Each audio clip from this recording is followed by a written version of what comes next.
tal? Buenas noches. Aquí estamos, compartiendo con ustedes Sin Fronteras en la pantalla de TV Ciudad. Maite Sarasola, ¿cómo le va? Alejandro Gobart, ¿cómo andás? Con mucho cansancio, me imagino, porque vi a todo el equipo de TV Ciudad ayer. Hasta altas horas. Hasta altas horas, en una jornada muy especial, naturalmente, que tiene que ver con el post-acto electoral de ayer, que dio a Yamandu Orsi como nuevo presidente de los uruguayos, y es por eso que hoy vamos a estar analizando los posibles cambios en la política exterior que tendrá el nuevo gobierno y cómo se ha visto desde afuera todo este proceso electoral de nuestro país y en particular nuestra democracia. Y vamos a tener otros dos temas. Por un lado, vamos a poner el foco en la situación política y social de Europa y de Portugal en particular, y por otro lado, junto con la Coordinadora Nacional de Asentamientos, vamos a hablar sobre la participación que tuvieron en la cumbre del G20.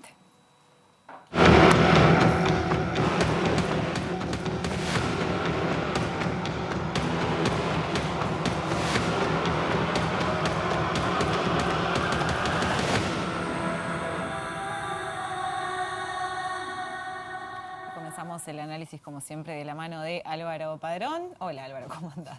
Cansado. Dormiste acá también, ¿no? Bueno, casi. Abajo de la mesa. Sí, hay un lugar más cómodo, pero no lo voy a confesar. Álvaro, bueno, evidentemente vamos a poner el foco en lo que fueron los resultados de la elección de ayer, pero antes quería arrancar por otro lado, porque en el programa anterior vos hablabas de que el mundo estaba viviendo una situación compleja, hablábamos de que hubo una cantidad enorme de eventos, de cumbres, pero que sin embargo no se logra dar con una solución para los problemas que hay hoy en día, y en los últimos días justamente hubo varias noticias que están vinculadas al conflicto Rusia-Ucrania. Por un lado, Estados Unidos autorizó a Ucrania a utilizar misiles estadounidenses justamente, y por otro lado Putin lanzó un misil supersónico. Son todas noticias que preocupan realmente. ¿Cómo ves toda esta situación? Y yo creo que terminamos mal el año en ese sentido, porque creo que en dos asuntos claves planetarios estamos cada vez más lejos, ¿no?, de soluciones. Las guerras son uno, y el otro tema claramente es la crisis ambiental. Entonces, como que no hay buenas noticias, ¿no? Que las guerras además no colaboran justamente para con la nada, situación al contrario, ambiental. corren el foco. Es una locura lo que se está gastando en este momento en armas, en destrucción, en muerte. Es como una involución de la humanidad, ¿no? Algo que pensábamos que habíamos superado y estamos cayendo en la misma trampa, y lo está haciendo en gran medida el norte, ¿no? Una lógica que uno dice, bueno, deberían haber aprendido hasta de eso, ¿no? Y en Europa en particular. Pero La tecnología en la guerra también, que la hemos perdido de vista. Las guerras siempre han sido un acicate para la invención, muy perversa por cierto, pero siempre fueron un impulso, y creo que ahora se está viendo el rol que está teniendo la tecnología y el tipo de combate que se da, ¿no? Sí, la industria militar es una industria que empuja a toda una cadena de valor, y ahora además algunos de sus dueños están teniendo roles claves, ¿no? Es el caso de Elon Musk en Estados Unidos. Entonces ya se dice que va a transferir gran parte de los recursos públicos directamente a sus empresas, que tienen como uno de los principales elementos la tecnología para las armas o para el transporte, incluso a nivel, en fin, planetario. Entonces es un combo peligroso, porque en vez de aparecer soluciones es como que se amplifican esto que vos decías, ¿no? La escalada reciente empieza a sonar a que la guerra puede interpretarse como una guerra mundial. Bueno, Eso, el involucramiento de Estados claro, Unidos de esta forma directa, ¿no? Con sí, la autorización de los misiles de largo alcance. y Reino justamente. Unido, ¿no? Dice, eso es el argumento de Rusia, diciendo que empiezan a ver, de hecho, por algo no le autorizaba a Estados Unidos ese uso a Ucrania. Es verdad que ahí hay un cambio sustantivo, y a partir de eso hay una respuesta rusa muy fuerte. En principio ahora parece haber sido más un experimento, pero es una amenaza, claramente, y tiene que ver con cómo ambos lados se están preparando para la aparición de Trump. Hay como un juego, Sí, una los últimos pulseada, movimientos de Biden, sí, ¿no? Antes de entregar el poder también. condicionar al gobierno próximo y sobre todo respaldar a Ucrania. Hay una percepción de que Biden va finalmente a presionar una salida negociada que puede no ser beneficiosa para Ucrania, y de alguna manera el gobierno demócrata está intentando dejar algún condicionamiento. Algo de eso también se discute en Europa.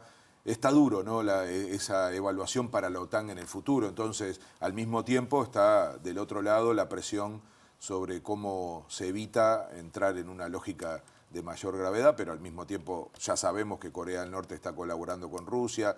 de una manera tangencial China. Entonces, siempre esta guerra fue más grande que los participantes y lo supimos siempre. Pero, el factor Corea del Norte ahora, sí, ¿no? Sí, pero bueno, todo esto yo creo que lo que hace es alejar el horizonte de una solución que sí o sí tiene que ser negociada. Ninguno va a ganar militarmente a menos que entremos en la locura que perdemos todos de un nivel superior de guerra vinculado a lo nuclear, y eso ya perdemos el control. Entonces, creo que es cuestión de que se estire hasta la asunción de Trump y ver cuál sería el paso inmediato del presidente norteamericano y si eso habilita un nuevo escenario, pero yo creo que vamos a terminar el año con esta sensación.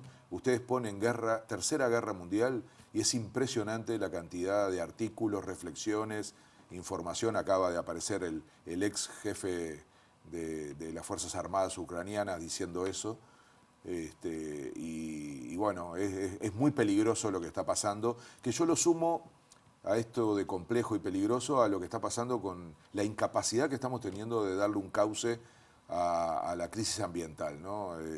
Es tremendo. No quiero dejar de mencionar que la otra guerra también, hay más de 2 guerras, ¿no? Pero las que se llevan todas las miradas, la de Ucrania y Rusia y la Medio Oriente, en el caso de Medio Oriente está pasando por un momento complejo. ¿Vieron la denuncia de detención de Netanyahu? Sí, por parte de la Corte Internacional digamos, de Justicia. Hay un reflejo que es bueno de tratar de no mostrar impunidad frente a estas cosas. O sea, hacen responsable a Netanyahu y a un líder de Hamás. Yo creo que es correcto. Ambas partes tienen que dar explicaciones de cómo se metieron en esto.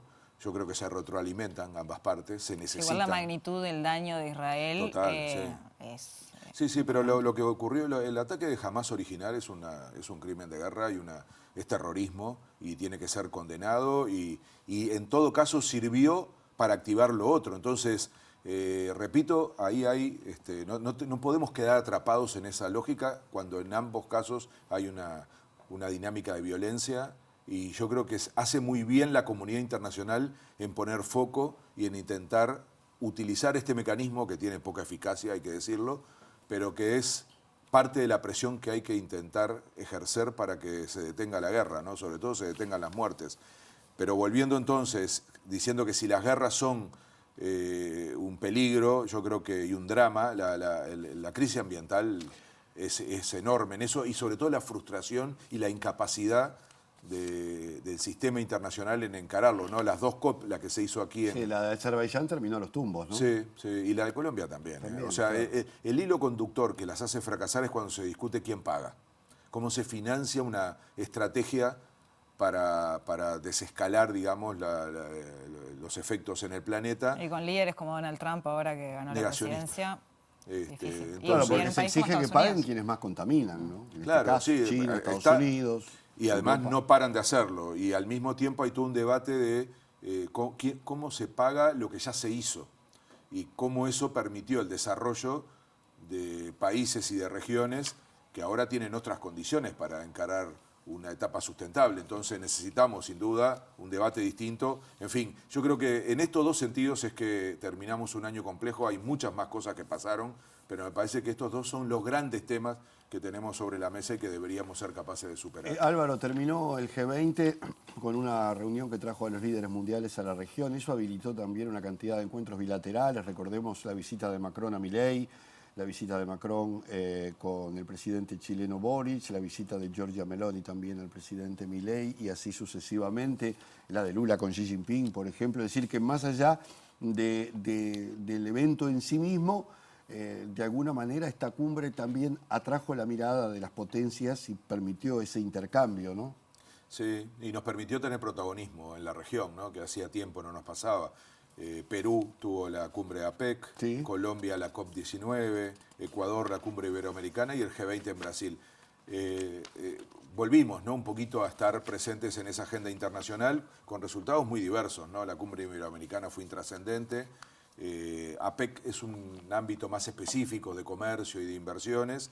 La COP de Colombia, lo que decía recién, tuvo pocos acuerdos, sobre todo en esto del financiamiento. Y el G20 se roba todas las miradas porque es el espacio de poder real O sea, ahí realmente hay poder económico, poder político y al mismo tiempo van los mandatarios de las principales potencias.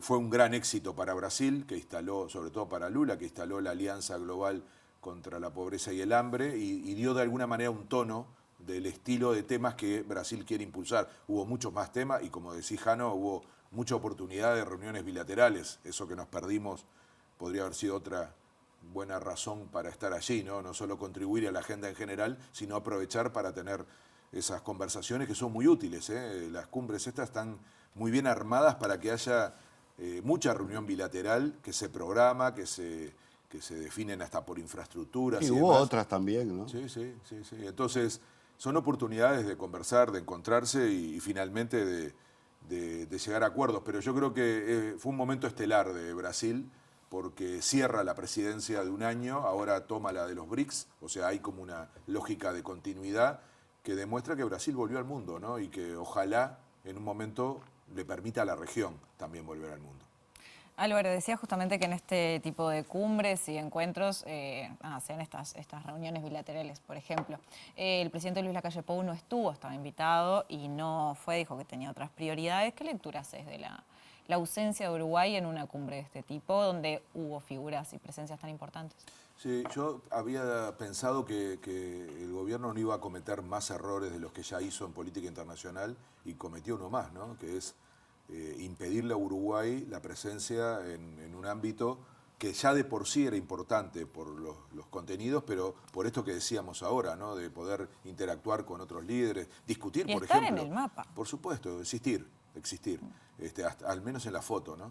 Y no ocurrió, quedó pendiente, ¿no? Esa respuesta, nunca hubo una aclaración, salvo ayer que una periodista Agustina del canal, Alves. Agustina, se lo pregunta directamente al presidente, lo sorprendió, es evidente, miren el Está el video video. porque se le nota la sorpresa, incluso reacciona mal, ¿no? En un momento le dice que tiene información sesgada, no entendemos muy bien qué quiso decir, porque ella lo que hizo fue una introducción para preguntarle por qué no había ido y dice algo que es rarísimo, ¿no? Dice, estaba en campaña y tenía inauguraciones pendientes, no me pareció útil mi presencia, o sea, creo que como no se esperaba la Estaba en pregunta, campaña, capaz que se le escapó. se le puede haber escapado, porque uno dice, pero entonces, ¿no era que el presidente no podía estar en campaña? Y enseguida pone lo de las inauguraciones, pero todo suena muy impresentable, porque el contraste es tremendo, además de este detalle, ¿no? De que en campaña, el presidente, en plenas elecciones, pero además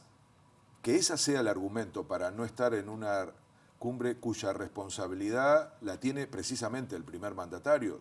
Estamos hablando de un tipo de diplomacia presidencial que practicó él mismo, no es que sistemáticamente delegaba en los equipos técnicos reuniones, y mucho menos una de este estilo, ¿no? Donde claramente lo que iba a pasar era que iban a ir jefes de Estado.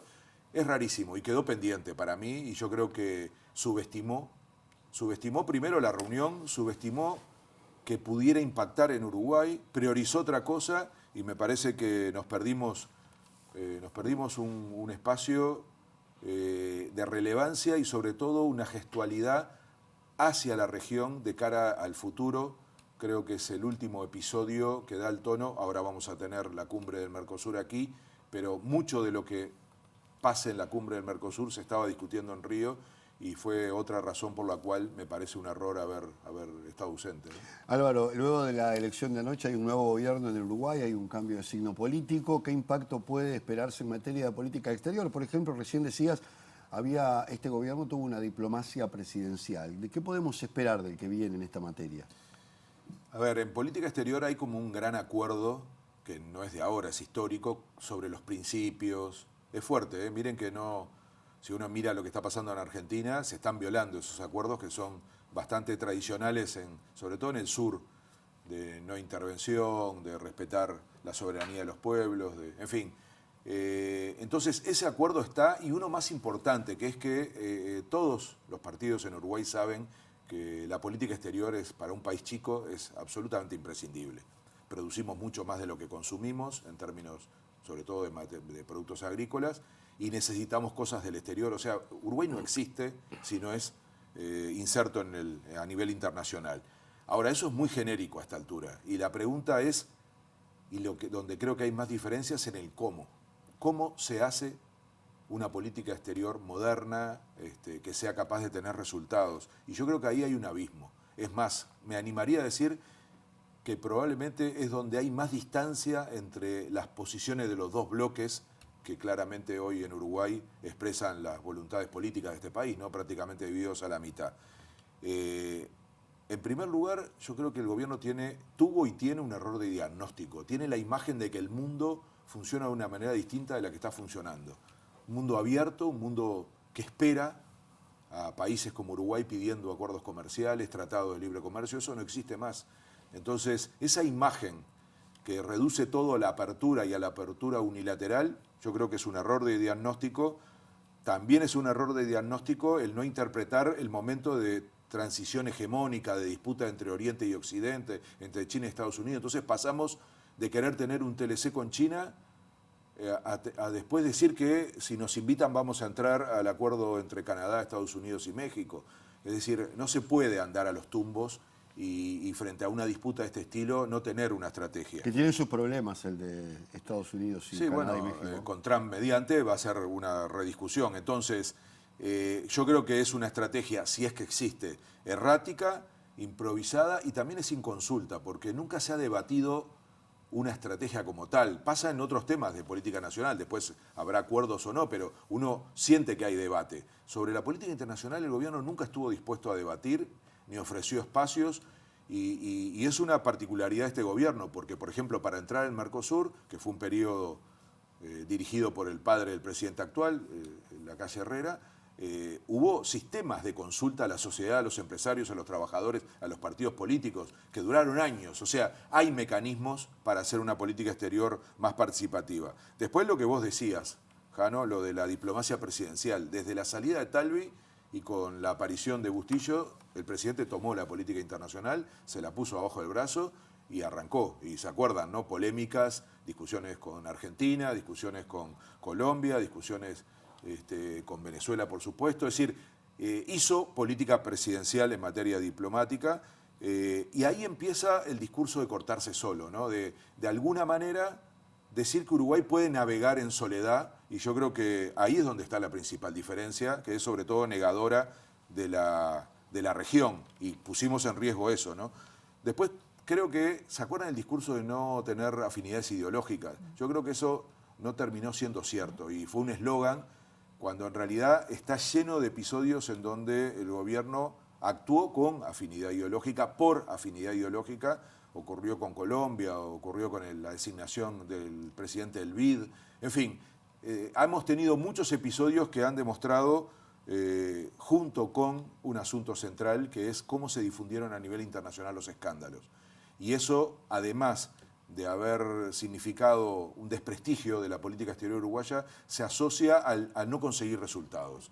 Entonces, estoy convencido que hay que sacar la política internacional del lugar que está ubicado y volver a poner a Uruguay, sobre todo en la región y a través de la región en el mundo, y me parece que es uno de los debates más interesantes. No era un debate electoral, quedamos todos convencidos que es un tema que no junta votos, casi se anuló esa discusión en el debate electoral, pero creo que a partir de hoy mismo, mañana, pasado, va a ser un tema central, entre otras cosas porque la primera decisión del presidente en la reunión que va a tener con el presidente electo, Yamandu Orsi, lo va a invitar a participar de la cumbre del Mercosur el 6 de diciembre. Así que seguro que vamos a tener tema para conversar en la próxima edición del programa y conectando con esto del cambio de ciclo político que ustedes habrán visto, generó mucho interés en la región, muchísimos periodistas de la región y del mundo estuvieron. Y las repercusiones también de figuras de la región fueron rapidísimas. Sí, porque hubo un cambio de signo político y eso es lo relevante. Vamos a seguir trabajando un poco en el programa de qué significa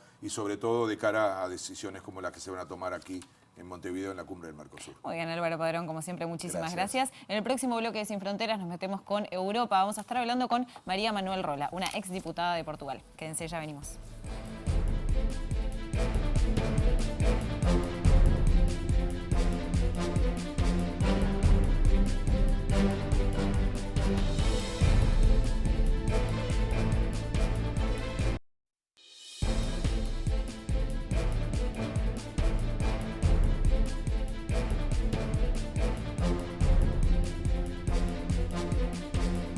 Retomamos el pulso que nos ocupa en el día de hoy aquí en Sin Fronteras. María Manuel Rola es una exdiputada portuguesa del bloque de izquierdas que llegó a nuestro país para presenciar precisamente el balotaje del día de ayer y por eso la estamos recibiendo aquí en Sin Fronteras para hablar sobre lo que le ha dejado esta visita, toda esta experiencia de una elección en nuestro país, pero también sobre el mundo y particularmente, María, sobre Europa y por supuesto sobre Portugal. Bienvenida. Bienvenida.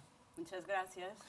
Bueno, estamos transitando un mundo en guerra, un mundo de conflictos que llega a una escala cada vez más peligrosa y arranquemos por esto, cómo lo están viviendo ustedes desde Europa, cómo se posiciona el sistema político del continente, que bueno, sabe bien de guerras, ¿no? Y por tanto en esta instancia vuelve a tener un rol en ese sentido.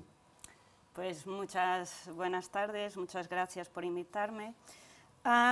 En Europa diría que el tema de la guerra tiene mucha fuerza a día de hoy, porque no solo tenemos la cuestión de Ucrania y Rusia también, la invasión que Rusia hizo a Ucrania, pero también el tema de Israel y Palestina, que está muy fuerte y está muy, no solo en las instancias europeas, pero también la ciudadanía que está muy involucrada en denunciar el genocidio que pasa en Palestina.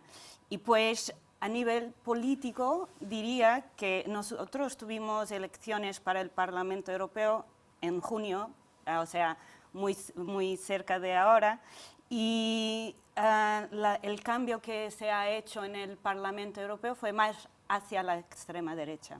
O sea, lo que nos demuestra es que al principio lo que va a pasar es que la dualidad de respuesta que Europa tiene hacia el conflicto en Ucrania y el conflicto, por ejemplo, en Palestina, va a profundizarse como siendo más dispar. O sea, mucho apoyo a Ucrania, y bien, porque Ucrania fue invadida, pero nadie de apoyo a Palestina y pues mucho apoyo también a Israel. Esto lo vimos cuando empezó la guerra ahí y también seguimos viendo ahora.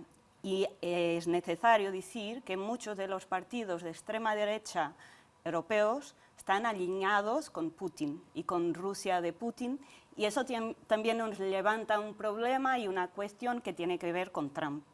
O sea, la Europa puede que no sea la fuerza que el mundo quiere para defender la democracia, porque tiene fuerzas de extrema derecha muy fuertes que tienen alineamiento con Putin, y ahora Trump entra nuevamente, desgraciadamente, Ese es en un juego. aspecto que confunde a mucha gente, ¿no? La cercanía de la extrema derecha, incluso la Alternativa por Alemania, que es uno de los grupos más emblemáticos, con las políticas de Putin y con la posición que ha tenido con respecto a esto. Y en alguna medida con Trump también, ¿no? Sí, sí, ellos tienen, y además ahora se está juzgando quién van a ser los comisarios europeos.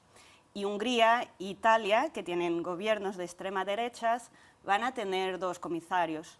La presidencia rotativa semestral ahora es de Hungría, con Orbán, muy amigo también de Putin. Sí, ha tenido una posición muy firme con respecto a la guerra, ¿no? Sí, y eso todo es un tema que tenemos con más fuerza dentro de Europa al día de hoy, y las derechas en el Parlamento Europeo, o sea, el PPE, está más como que cerca de aprovecharse a estas posiciones que estaba antes, ¿no?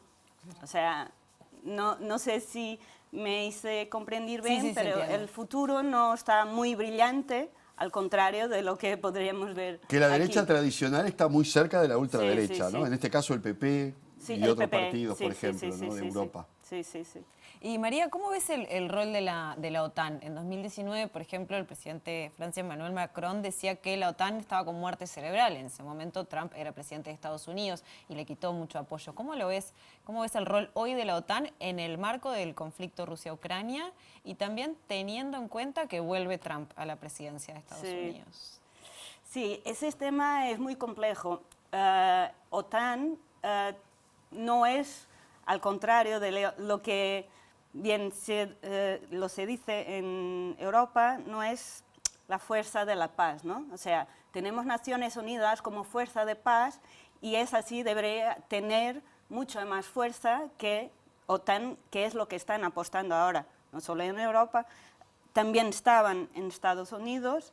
Ahora vamos a ver qué Trump va a hacer, porque sí, Trump ya tenía tenido posiciones antes en contra de OTAN. Lo que a nosotros nos parece es que se está apostando mucho en máquina de guerra, en máquina de defensa y muy poco en hablar sobre cómo llegamos a la paz. Y ya estamos en guerra hace mucho tiempo, ¿no? O sea, ya tarda en sabermos cómo salir de la guerra en Ucrania, cómo salir del genocidio en Palestina. Y en ese punto, pues OTAN poco tiene hecho, hacer, ¿no? O sea, claro.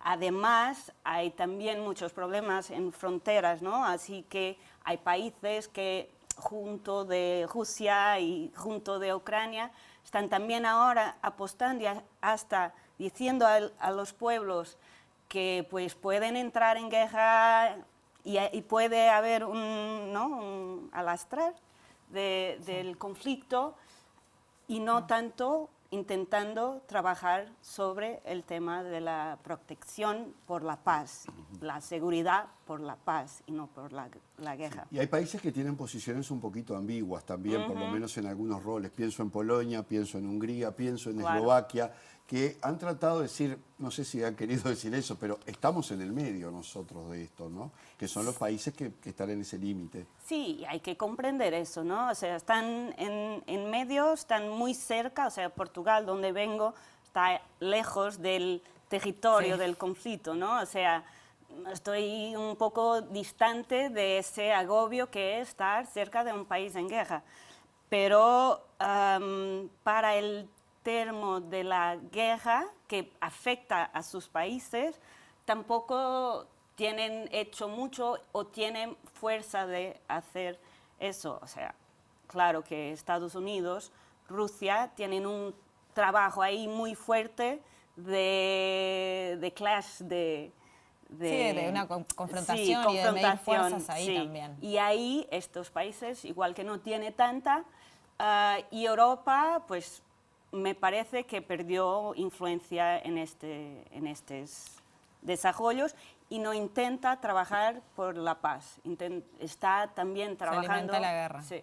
¿Y se espera algo distinto de Trump en esta etapa de lo que hizo en la primera? Sobre todo teniendo en cuenta que ahora hay una guerra en curso, por ejemplo, ¿no? Es otro momento de la historia, pero vuelve Trump. ¿Qué esperan en Europa de él?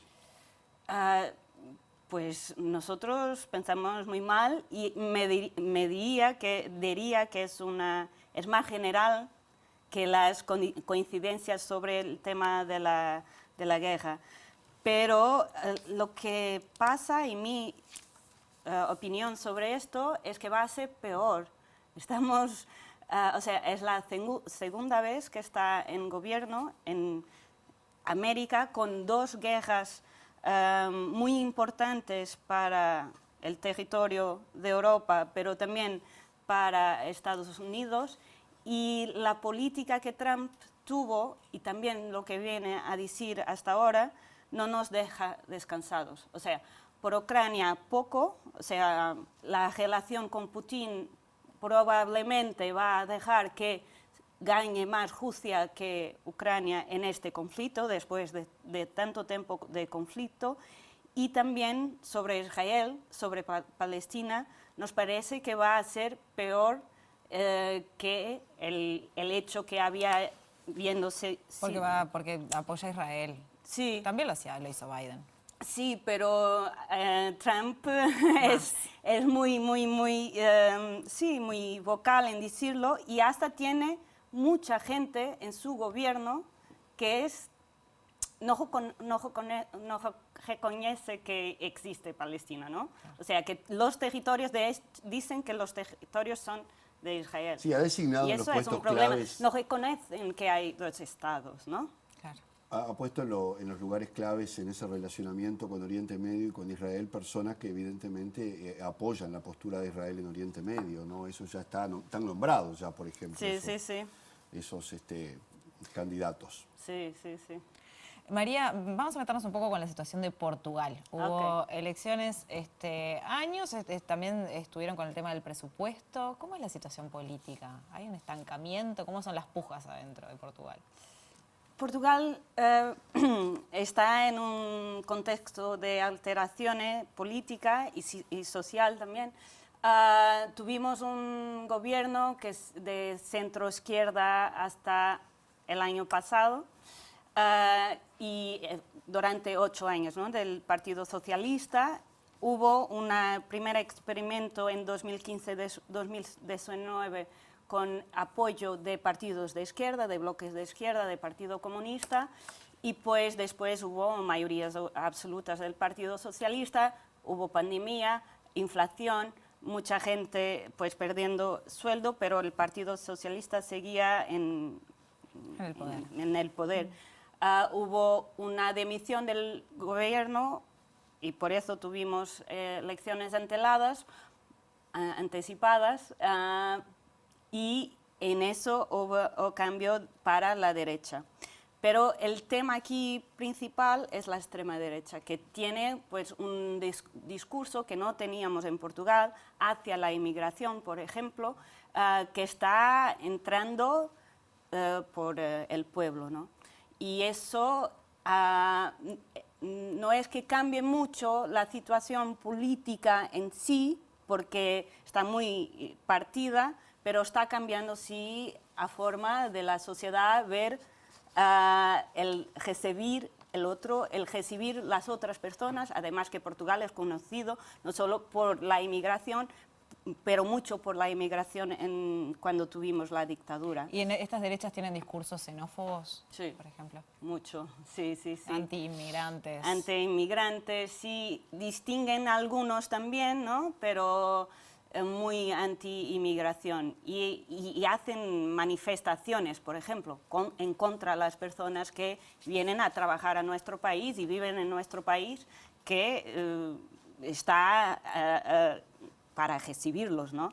Y esto no pasaba hace poco tiempo y eso es muy fuerte, ese cambio y ese discurso de odio, de hecho, sobre trabajadores. ¿Se alinea más ese discurso con los otros grupos de derecha que hay en Europa? Sí, sí, sí, sí. De hecho, hay una relación muy fuerte porque en el Parlamento Europeo se cortaron también derechos a los migrantes y se intenta bajar la entrada de migrantes que muchas veces cruzan por el Mediterráneo, muchas veces mueren en el Mediterráneo, y pues hay una falta de sensibilidad, hay una falta de reconocimiento, diríate como Hannah Arendt decía, la banalidad del mal, de que sabemos que las personas están muriendo, que necesitan de apoyo, que vienen a Europa, que no está llena de gente, eso es falso, para trabajar, para vivir, y que necesitan, pues están siendo echadas, ¿no? Digo, los dejan morir o los devuelven en caliente, sí, como sí, se dice también. Sí, sí, sí. María, llegaste al Uruguay para vivir el proceso electoral que acaba de culminar. ¿Cómo lo has vivido? ¿Qué valoración haces de todo lo que has estado viviendo estas horas?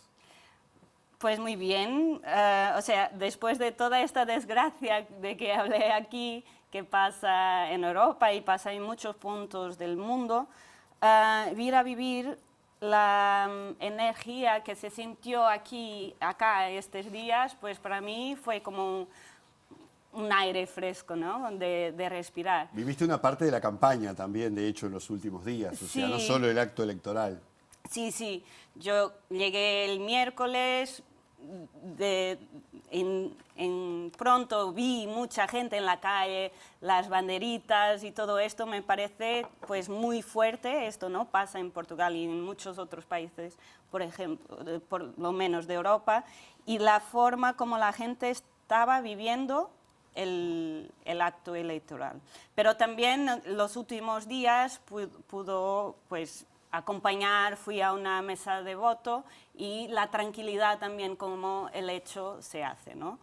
Y ayer por la noche también percibí que el odio que estaba explicando, que se consigue percibir en otros puntos, aquí aún no llegó, o por lo menos no se siente ni en la calle, ni como las personas se tratan, ¿no? Claro. Ni tampoco cómo fue la reacción de los partidos. Y eso me parece muy importante porque son como un antídoto contra esta banalidad del mal, diría, que singra un poco por todo el mundo. Y pues espero que sea vital. Si habrás seguido la campaña electoral, te habrás dado cuenta que tampoco han entrado, no han podido entrar todos esos fenómenos de fake news y de cuestiones que se generan a partir de las redes, que las podemos ver en los países vecinos, sin ir más lejos. Lo intentaron igual. Lo intentaron. Sí, y es eso, intentan, pero aquí eso no logró Hay una tener espacio. resistencia. Sí, o sea, y eso me parece que va de esa cultura democrática del pueblo, ¿no? De participación y que diría que no pasa, no sé, porque no estuve acá antes, pero diría que no pasa solo cuando hay elecciones, ¿no?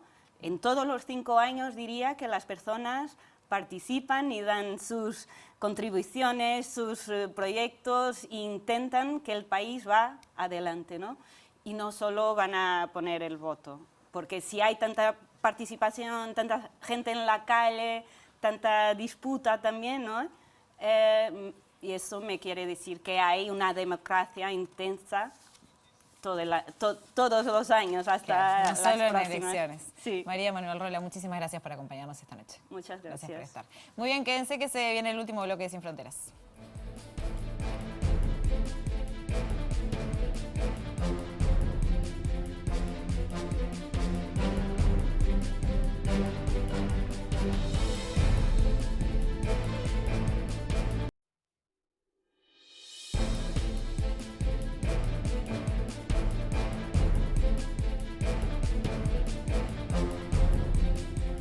Tercer y último bloque de Sin Fronteras y nos vamos a meter en un evento que se realizó paralelamente al G20, que fue el G20 Social. Y para eso recibimos a Karina Ceballos, integrante de Mujeres de la Coordinadora Nacional de Asentamientos y también de CUFA Uruguay, Central Única das Favelas. Karina, bienvenida, buenas noches. Buenas noches, muchas gracias por la invitación y por permitirnos ampliar nuestras voces y nuestras propuestas, nuestros planteos, que pudimos también hacerlos allí en el Foro Social. ¿Cómo estuvo eso? ¿Viajaste para allá? ¿Qué significó ese encuentro? Fue una experiencia inolvidable para mí, para mis compañeras, porque también, digo, yo le iba pasando información todo el tiempo a ellas. Participaron 48 países, hubieron representantes de 48 países. CUFA se comunicó con nosotras en el torno del mes de marzo y, bueno, de a poco nosotras vamos entendiendo, comprendiendo, estudiando de política internacional, porque la verdad que la nuestra es el día a día con las vecinas, situaciones de violencia, que se le voló el techo a una, la zanja, o sea... No, sí, hay que atajar. Estamos ahora como ampliando mucho la mirada y todo aprendizaje fue ese viaje. Mismo de las lenguas, había gente que hablaba inglés, francés, portugués, y bueno, tuvimos un espacio donde pudimos participar y decir nuestras propuestas que tienen que ver, o sea, todos los referentes de cada país llevaban sus planteos, sus propuestas, sus proyectos, porque si bien CUFA es una organización social y sus objetivos son sociales y económicos, también Celso Ataide, que es fundador de CUFA, también es fundador de Holdings, Favela Holdings, que es un banco para favelas, para villas, para asentamientos. En casi todos lados se dice favelas, acá se dice asentamientos, en Argentina se dice villas. Y bueno... ¿Y qué propuestas impulsaron ustedes? Y nosotras hace ya 2 años que estamos llevando adelante un proyecto que se llama Sembrando Paz, que implica clases de apoyo escolar y talleres de percusión, teatro, graffiti, arte infantil, huerta urbana, alimentación saludable, entre otros talleres. Ese proyecto lo llevamos adelante a pulmón por 1 año, nosotras. con algunas colaboraciones de maestros. Y hace 2 años que nos apoya la Intendencia de Montevideo, pero con un presupuesto que es, si bien estamos agradecidas y reconocemos que es un logro histórico, porque a nosotras, mujeres en situación de vulnerabilidad, con bajos niveles educativos, con adultas mayores, muchas adultas mayores, o sea, realmente hemos militado 20 años, 30 años, 40 años y nunca nadie nos pagó un boleto. Al revés, toda nuestra vida hemos tenido que pagar nosotras de nuestro bolsillo boletos, fotocopias, una pancarta. Hay un presupuesto, pero no les da igual. Y entonces reconocemos como un logro histórico nuestro este presupuesto, pero es sumamente reducido. Entonces fuimos allí a pedir un presupuesto que nos permita efectivamente dar un salto en nuestro desarrollo. Porque todo el énfasis nosotras lo hacemos ahí, que cada gobierno pasan 5 años y dan 50.000 viviendas, un tanto, o sea, un poco más, un poco menos, todos, pero la problemática sigue intacta porque cada familia, esto viene de generación en generación en generación, ¿no? Entonces, tienen hijos, tienen nietos y siguen construyendo ahí. Entonces, la situación al final no se modifica mucho. Lo que tenemos que hacer, lo que tenemos que pensar como sociedad, como organizaciones sociales, las autoridades, que aprovecho para pedir una reunión pública al presidente Orsi. Esto nos motivan los compañeros de CUFA Global, que nos dicen, los CUFA de cada país se tienen que reunir con los presidentes porque tenemos que darle nuestras razones de por qué estamos planteando estas cosas. Entonces, argumentamos la necesidad de que llegue el arte, la cultura, las propuestas educativas a los asentamientos, porque si bien saludábamos todo lo que hay en los territorios y está bien, nosotras hacemos el énfasis de que muchas veces no llega absolutamente nada. Se necesitan otras políticas que respalden ese esfuerzo, ¿no? Se necesita apoyar a todas las organizaciones como nosotras, como mujeres de la Coordinadora Nacional de Asentamientos. También hay otras como la de mujeres abusadas sexualmente, que está una psicóloga, IQB creo que se llama. Hay un proyecto, bueno, que hace poco comenzó. Creemos que hay que apoyar ese tipo de proyectos. Otras, Misangas, la NITEP, son todas organizaciones sociales que realmente es difícil para nosotras hacerlas funcionar y que se sostengan en el tiempo. Entonces, por ese motivo, creemos que es importante que nos apoyen nuestros proyectos, nuestras propuestas, que nos escuchen, que haya diálogo. Mencionar que nosotras le pedimos reunión al Ministerio de Vivienda, no nos recibió. Le pedimos a Desarrollo Social, no nos recibió. A Educación y Cultura, desde mayo le presentamos el proyecto y no nos ha contestado. Fuimos a Presidencia, Secretaría de Presidencia, a decirle, le estamos pidiendo reunión a todos sus ministros y ninguno nos está atendiendo, a ver si podían hacer algo. También, no solamente por el proyecto, también porque nosotras entendemos que tiene que ser intervención integral en los asentamientos. Y si bien la Intendencia de Montevideo hizo mesas con todas sus áreas, pero de la Intendencia.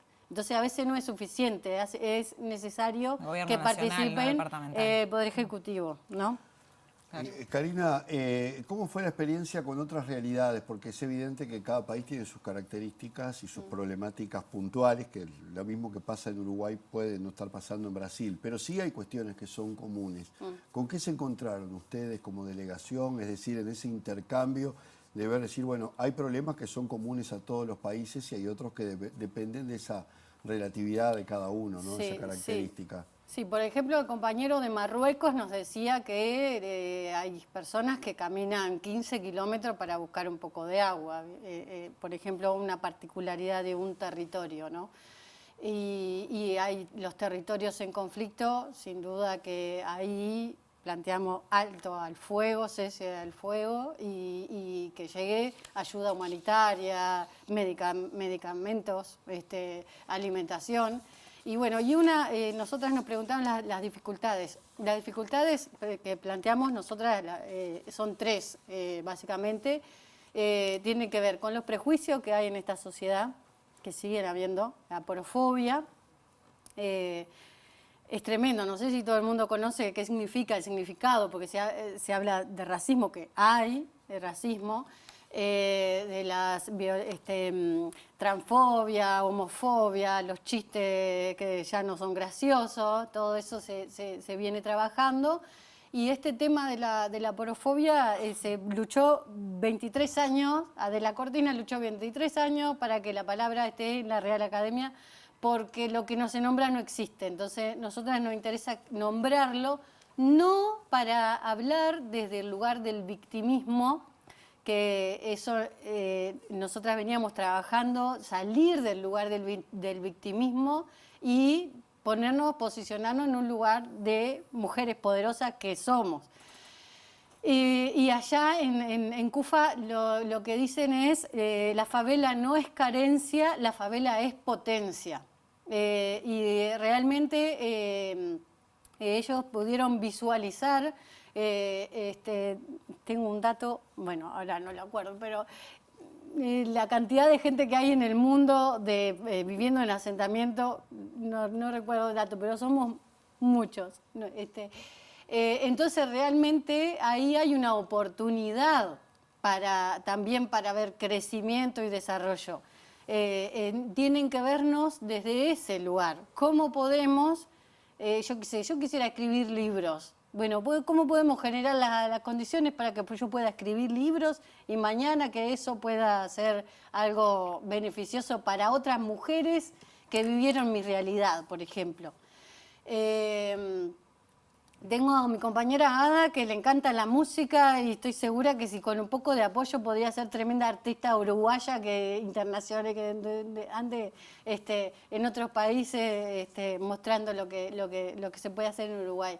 Pero se necesita un empuje para eso, porque nosotras estamos muy comprometidas con nuestro proyecto, con el fortalecimiento de nuestra herramienta, pero con el amor solo no alcanza. También planteamos, bueno, como dificultades les decía, el tema de los prejuicios que son muchos, que tienen que haber campañas fuertes en los medios en contra de los prejuicios, y que haya una mirada más humanitaria, de no que haya una persona en situación de calle, que hay más de 3.000 personas, si no me equivoco, en Uruguay, y lamentablemente allá también vi personas en situación de calle, hay en todos lados, y que la primera pensamiento de una persona sea correrlo de ahí, sería violento, la violencia. Entonces, otro de las dificultades, uno de los prejuicios, la violencia, es el otro, que hoy es el día en contra de la violencia hacia las mujeres, en homenaje a las hermanas Mirabal.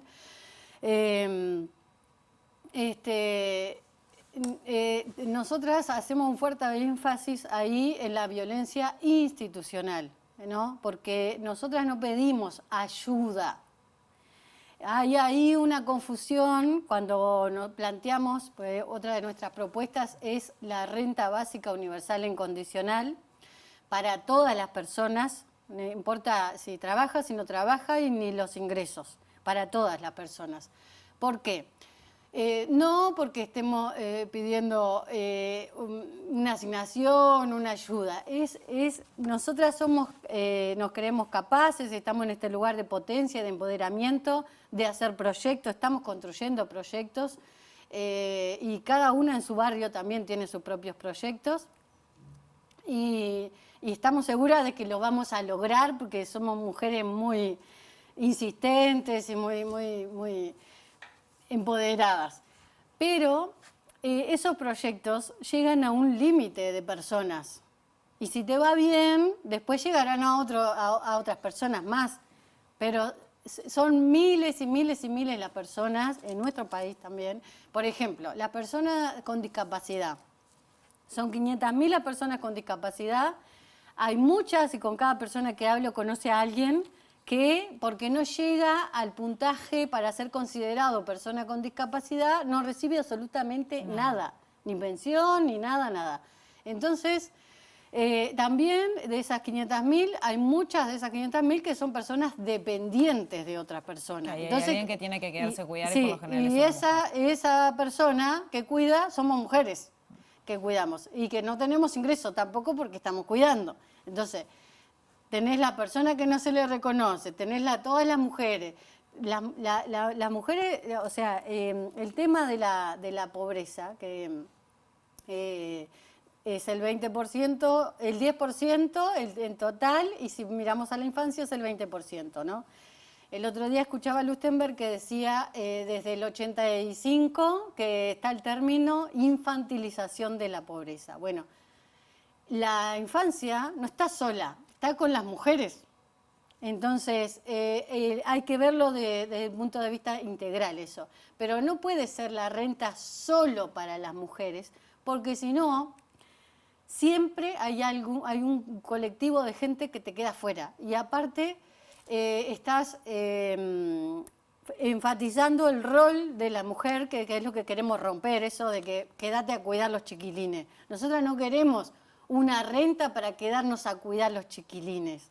Nosotras queremos una renta para que la que no terminó primaria pueda terminar primaria, para que la que quiera hacer música pueda hacer música, para poder emprender y tomar decisiones que apuesten a nuestro desarrollo. Hoy en día las mujeres no tienen un minuto para tomar esas decisiones. Las decisiones que se toman son para resolver la urgencia del día a día. Y eso eso no contribuye para el desarrollo ni de la persona ni de la sociedad. Y los más perjudicados son la infancia, son los que están en mayores niveles de pobreza, y también todo lo que pasa con los abusos sexuales. Hay muchas mujeres que están con hombres pedófilos o abusadores sexuales, violentos, porque no tienen ingresos. Pero es un problema de toda la sociedad. Y también pensar que esto de la renta no es te doy la renta y te saco el derecho a la educación pública, o ya no tengo, bueno, el Ministerio de Vivienda ya no tiene trabajo. No. Tiene que ser una política en marco de otras. Así como tenemos derecho a la vivienda en la Constitución hace muchísimos años, tenemos derecho a la educación, pero que está en cuestionamiento, porque si una persona, un niño, el otro día cuando yo estaba en el G20, hubo un temporal y se le voló el techo a 4 familias en Santa Teresa. Quiero mandar un saludo grande y felicitaciones a las vecinas y a Leticia, que lucharon hasta conseguir los materiales para resolver, porque la gente estaba sin techo. Y nosotras apoyamos que hay que hacer algo de forma urgente, ¿no? Ahora, en el caso de Leticia, también todas nosotras queremos insistir, hacer énfasis, por favor que se escuche. Leticia pasa toda la materia de todo el barrio bajo la casa de Leticia, y las autoridades lo saben. El área de salud, del desarrollo social, ya hizo un informe. Y todos los que van, los técnicos, arquitectos, dicen que ella tiene que tener un real ojo de ahí. No puede vivir más ahí. Y bueno, pero le dicen... No ha tenido respuestas al respecto a eso. Lo que le dicen que no, porque ¿qué pasó? Hace 16 años, ella y su hijo estuvieron los dos en CTI, varios meses. Entonces, su compañero dejó a sus hijos con la madre para que pudieran ir a la escuela, y él trabajaba y iba al hospital, o sea, no abandonaron la casa, pero tienen unas razones muy justificadas de por qué abandonar. Aparte tenían que pagar unidades reajustables que no podían pagar. Claro. Entonces, ese es un caso donde todas nosotras, que somos 80 en el grupo, estamos de acuerdo de que hay que saltarse la burocracia. Tenemos que instalar mesas interinstitucionales de políticas sociales en donde se pueda evaluar estos casos que son de emergencia, que no pueden esperar el expediente ni el trámite y poder saltar la burocracia, porque también Leticia, tanto ella como su hijo, tienen problemas de salud respiratorio y del corazón.